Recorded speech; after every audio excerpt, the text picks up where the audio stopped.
បាទជំរាបសួរនៅក្នុងវីដេអូនេះខ្ញុំចង់បង្ហាញទាក់ទងទៅនឹងការ download កម្មវិធី Scratch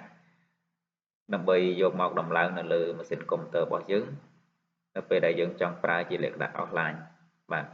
ជាដំបូងយើងត្រូវចូលទៅ Internet browser បាទកម្មវិធីជ្រោមបាទនៅក្នុង Google Search យើងវាយពាក្យថា Scratch S C R A T C H បាទបន្ទាប់មកយើងចុច Enter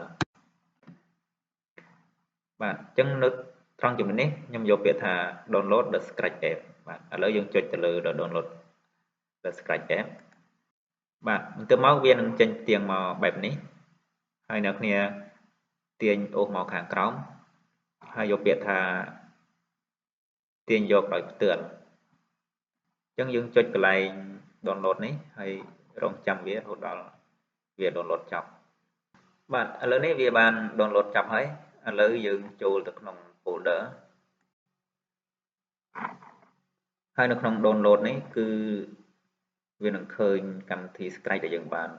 download អំបញ្ញមិញបាទអញ្ចឹងការ download កម្មវិធី Scratch នៅពេលនេះខ្ញុំសូមចប់តែប៉ុណ្្នឹងហើយវីដេអូក្រោយខ្ញុំនឹងបង្ហាញទាក់ទងនឹងការដំឡើងកម្មវិធី Scratch បាទឥឡូវខ្ញុំសូមអរគុណបាទសូមជម្រាបលា